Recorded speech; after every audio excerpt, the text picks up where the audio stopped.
السلام علیکم ناظرین، عوامی تناظر کے نئے ولاگ کے ساتھ میں ہوں خالد بھٹی۔ آج ہم بات کریں گے اعظم خان صاحب نے جو ایک سٹیٹمنٹ ریکارڈ کروائی ہے دفعہ 164 کے تحت مجسٹریٹ کی عدالت میں، اور غالباً وہی سٹیٹمنٹ انہوں نے 161 دفعہ کے تحت جو ہے وہ ایف آئی اے اور پولیس کو ریکارڈ کروائی ہے۔ اور اس بیان کا تعلق دراصل اس سائفر کے معاملے سے ہے جس کی بنیاد پر عمران خان صاحب نے امریکی سازش کا پورا بیانیہ گھڑا تھا۔ اعظم خان صاحب کی جو بیان ہے، اس نے اس ساری جو عمران خان صاحب نے ایک سازشی بیانیہ گھڑا تھا اس کی پوری عمارت کو آج جو ہے وہ ملیہ میٹ کر دیا، گرا دیا۔ یہ جو سارا معاملہ ہے، جو لوگ پاکستان کی سیاست کو فالو کرتے ہیں، دلچسپی رکھتے ہیں، تجزیہ کرتے ہیں اس کے حوالے سے، ان سب کی یہ رائے تھی شروع سے، اور اپنے ویلاگس میں میں نے بھی اس بارے میں کھل کے اپنی رائے کا اظہار کیا تھا کہ یہ جو عمران خان صاحب کی حکومت گری ہے، یہ امریکی سازش کے نتیجے میں نہیں گری، یہ کوئی غیر ملکی سازش نہیں تھی، بلکہ عمران خان صاحب نے لوگوں میں حمایت لینے کے لیے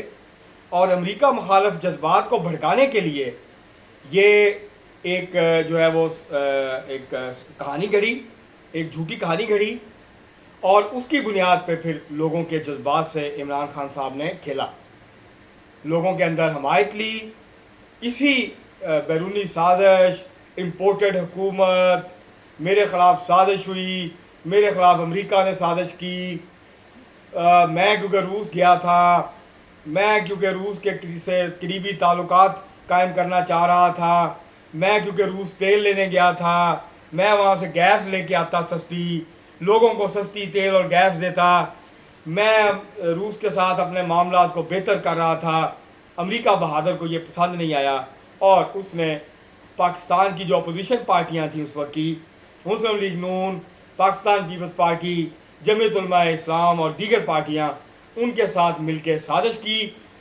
اس سازش میں جنرل جو تھے اس وقت کے army chief general Qamar Javed Bajwa بھی شامل تھے، اور بعد میں انہوں نے جنرل باجوہ کو تھوڑی رعایت دیتے ہوئے کہا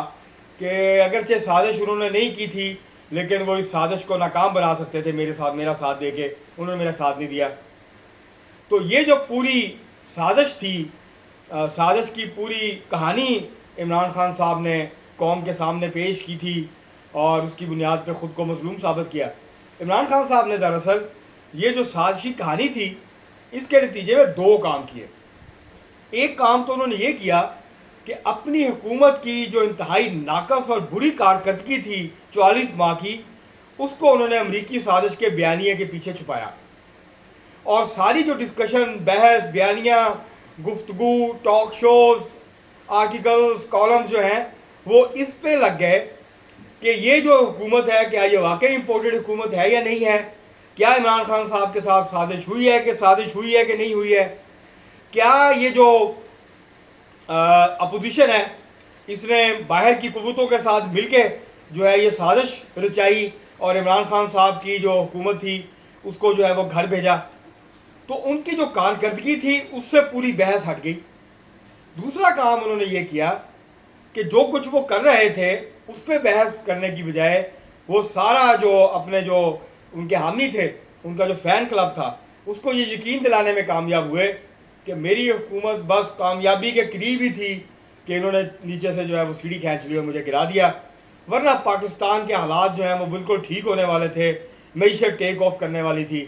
بس یہ جو ظالم ہیں، یہ جو چور ہیں، یہ جو ڈاکو ہیں، یہ جو ملک دشمن ہیں، عوام دشمن ہیں، انہوں نے جو ہے سازش کر کے میری حکومت گرا دی، اور اس میں جو ہے انہوں نے جنرل باجوہ صاحب جو ہیں، جنرل ریٹائرڈ باجوہ صاحب، ان کو بھی الزام دیا۔ اب اعظم خان صاحب نے جو بیان دیا وہ کافی عرصے سے غائب تھے، ان کے گھر والوں نے ایف آئی آر درج کروائی، ہائی کورٹ میں انہوں نے کیس کیا کہ وہ لاپتہ کر دیے گئے ہیں۔ تو آج اچانک جو ہے پتہ یہ چلا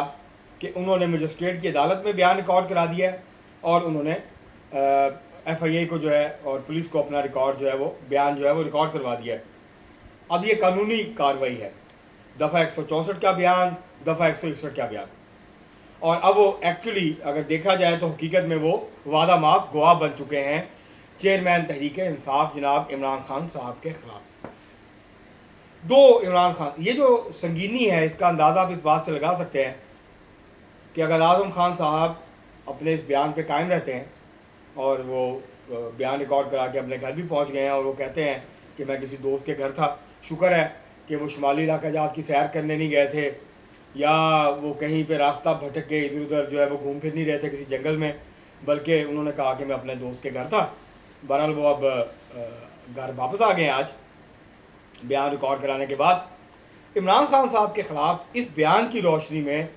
دو جرائم جو ہیں اس کے تحت مقدمہ درج ہو سکتا ہے، کارروائی ہو سکتی ہے. ایک ہے، انہوں نے الزام لگایا ہے اعظم خان صاحب نے کہ جو سائفر کی کاپی دی گئی تھی وہ عمران خان صاحب نے کہا کہ مجھ سے گم ہو گئی ہے اور وہ میرے پاس اب نہیں ہے. تو اس کے تحت کیونکہ ایک خفیہ ڈاکومنٹ تھا، اس خفیہ ڈاکومنٹ کو غائب کرنے، اپنے پاس رکھنے، اس کو جو ہے غلط استعمال کے اوپر جو ہے وہ دو جرائم کے تحت مقدمہ بنتا ہے. ایک تو آفیشیل سیکرٹ ایکٹ کے تحت جو ہے عمران خان صاحب کے خلاف انتہائی سنگین نوعیت کا کیس بنتا ہے، اور یہ کیس کسی عام عدالت میں نہیں جائے گا، یہ خصوصی عدالت میں جائے گا. وہ ملٹری عدالت بھی ہو سکتی ہے، وہ فوجی عدالت بھی ہو سکتی ہے. دوسرا، یہ جو سازش رچانے کا کیس ہے عمران خان صاحب کے خلاف اور سرکاری ریکارڈ میں رد و بدل کرنے کا الزام، اس کے تحت بھی ان کے خلاف جو ہے وہ مقدمہ درج ہو سکتا ہے. تو یہ دو سنگین نوعیت کے، کیونکہ اس کا تعلق جو ہے وہ ظاہر ہے جو حکومت کیس بنا رہی ہے یا جو بیان ریکارڈ کیا اعظم خان صاحب نے، تو اس کے اندر تو عمران خان صاحب جو ہیں وہ سیدھے سیدھے امپلیکیٹ ہوتے ہیں اس کے اندر ان دو جرائم کے تحت، آفیشیل سیکرٹ ایکٹ کی خلاف ورزی اور سرکاری ریکارڈ کے اندر جو ہے وہ رد و بدل اور اس کا مس یوز. تو یہ دو جو ہے وہ ان کے اوپر کیس بنتے ہیں سنگین نوعیت کے. تو یہ جو سارا معاملہ ہے یہ والا ہمیں پتہ تھا، بہت سارے لوگوں کو پتہ تھا. آپ کو یاد ہوگا ناظرین کہ آج سے 9 ماہ پہلے سپٹمبر 2022 میں ایک آڈیو لیک ہوئی تھی جو کہ وزیر اعظم ہاؤس کی تھی، جس میں سابق وزیر اعظم عمران خان صاحب موجود تھے، سابق پرنسپل سیکرٹری اعظم خان صاحب تھے، اسد عمر صاحب تھے، کچھ اور لوگ بھی تھے. ان کی آڈیو جو ہے وہ لیک ہوئی تھی جس میں عمران خان صاحب جو ہیں وہ فرما رہے تھے کہ اس کے اندر رد و بدل کیا جا سکتا ہے اور اس سائفر کے اوپر اب ہم کھیلیں گے اور میں کھیلوں گا اس سائفر کے اوپر. تو آج جو ہے یہ سارا اب یہ آفیشیل ہے، وہ اس کے اوپر تو بات کی جا رہی تھی کہ جی یہ کس نے بنائی، کیوں بنائی، اصلی ہے نقلی ہے، یہ بحث تو اب ایک طرف چلی گئی. یہ 9 ماہ پہلے ہمیں پتہ چل گیا تھا کہ یہ کیا ہوا اور کس طریقے سے اس کو استعمال کیا عمران خان صاحب نے اپنے سیاسی مقاصد کے لیے. اب جو ہے یہ جو بیان انہوں نے ریکارڈ کرا دیا ہے سرکاری طور پہ، اب اس کے بعد عمران خان صاحب جو ہیں یہ اب ان کے لیے اس کا دفاع کرنا بڑا مشکل ہوگا کہ کیوں انہوں نے جو ہے یہ سارا سازشی بیانیہ رچا، اس کو گھڑا، اس کو عوام تک لے کے گئے، عوام کے جذبات سے کھیلا. اور ایک بات میں ناظرین آپ کو بتاؤں، ان کے فینس کو، ان کے فین کلب کو، ان کے سپورٹرز کو اس سے کوئی فرق نہیں پڑے گا